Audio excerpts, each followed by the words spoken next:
नमस्कार दोस्तों, news India में आपका फिर से स्वागत है। दोस्तों, आज की इस वीडियो में हम लोग बात करने वाले हैं डीआरडीओ और इसरो की तरफ से जॉइंटली किया जाने वाला एक ऐसा टेस्ट जो कि गगनयान के लिए होगा। अब आपको बता दें, गगनयान भारत का पहला ऐसा मिशन होने वाला है जो कि मैन्ड होगा। हालांकि उससे पहले कुछ इसके ट्रायल्स होंगे जो अनमैन्ड होंगे, बट ये भारत के लिए बहुत ही अच्छी बात होगी।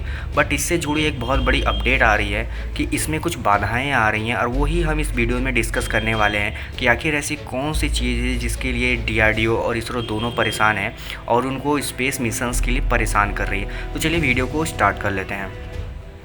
जैसा कि दोस्तों आप जानते होंगे, भारत का गगनयान मिशन बहुत ही जल्द लॉन्च होने वाला है और इस पे पूरा इसरो अपना जोर और जान दोनों लगा रहा है। लेकिन कोरोना और फिर कुछ ऐसी प्रॉब्लम है जिसको हम स्पेस जंक बोलते हैं। हालांकि स्पेस जंक का मतलब होता है सीधी सीधी भाषा में अंतरिक्ष में फैले हुए कुछ ऐसे कूड़ा कबाड़ जो कि हमारे या तो सैटेलाइट्स के ही पार्ट्स होते हैं या फिर कुछ उनके डेली यूजेस के वेस्टेज होते हैं जो कि स्पेसशिप में फैलाए गए कूड़े होते हैं। नियरली आप कह सकते हैं कि ये ऐसे कूड़े होते हैं जो कि हमारे सैटेलाइट के साथ साथ हमारे लो अर्थ ऑर्बिट में ये भी साथ में मूव करते रहते हैं और इधर उधर फैले होते हैं। और सबसे बड़ा खतरा तब होता है जब पृथ्वी से कोई स्पेस मिशन जैसे स्पेस फ्लाइट वगैरह लॉन्च की जाती है, स्पेसशिप वगैरह, तो उनमें इसके टकराने का डर होता है। यही चीज़ सामने आ रही है इसरो के गगनयान के साथ। इसीलिए इसरो और डीआरडीओ की लैब ने एक एमओयू साइन किया है जिससे क्या करेंगे, वो गगनयान क्रू मॉड्यूल का एक मिशन लॉन्च करेंगे टेस्ट के लिए।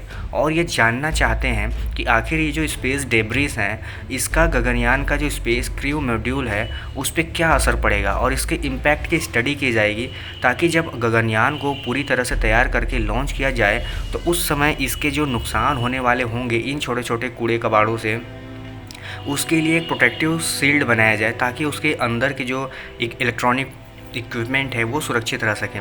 और ये काम तभी हो सकता है जब इसरो को पहले से पता हो कि आखिर उन कूड़ों से या स्पेस डेब्रिस से कितना नुकसान पहुंच सकता है स्पेस शिप को। इसीलिए इसरो और डीआरडीओ की तरफ से एमओयू साइन हुआ है। अब आपको बता दें कि इस तरह के जो डेब्रिस होते हैं वो अक्सर स्पेसशिप्स के लिए थ्रेट बने होते हैं, क्योंकि इनका जो इंटेंसिटी होता है रोटेशन का या मूवमेंट का वो बहुत तेज़ होता है। कई बार तो ये करीब करीब 20-25 हज़ार किलोमीटर पर घंटे की स्पीड से ट्रैवल करते हैं। और अगर ये 10 सेंटीमीटर या से भी बड़े होते हैं तो ये काफ़ी नुकसान पहुंचा देते हैं। इसीलिए कहा जाता है कि इसरो चाहता है कि इसको एक बार डिटेक्ट कर ले कि आखिर ये कितना नुकसान पहुंचाएगा, ताकि आने वाले समय जब इसरो अपना पूरा प्लान अच्छे से लॉन्च करेगा गगनयान, तब उससे कोई खतरा न महसूस हो। अब आपको बता दें कि ये जो एमओयू था ये इसी साल 31 मार्च को साइन हुआ था और उसमें मेन मकसद यही था कि वो जो कि स्पेस फ्लाइट जो पृथ्वी से स्पेस के लिए लॉन्च किए जाते हैं उनकी स्पीड जो हाइपर वेलोसिटी वाली होती है, आखिर उसके जो इम्पैक्ट होने वाले होंगे इन डेब्रिस से टकराने के बाद उसी को पूरी तरह से जांचना और उसकी स्टडी करना होता है। हालांकि आपको बता दें कि एक रिपोर्ट ऐसा भी कहती है कि नासा ने लगभग अभी तक ऐसे 27,000 स्मॉल डेब्रिस को ट्रैक किया है जो कि बड़े साइज़ के हैं। हालांकि नासा का ये भी मानना है कि छोटे डेब्रिस की तो वो काउंट ही नहीं कर रहे हैं, क्योंकि उनको काउंट करना भी बहुत मुश्किल है। हालांकि नुकसान वो भी पहुंचा सकते हैं। अब आपको बता दें कि जब कोई रॉकेट पृथ्वी से स्पेस के लिए जाता है तो उसकी स्पीड लगभग 25,000 किलोमीटर पर घंटे की स्पीड से होती है।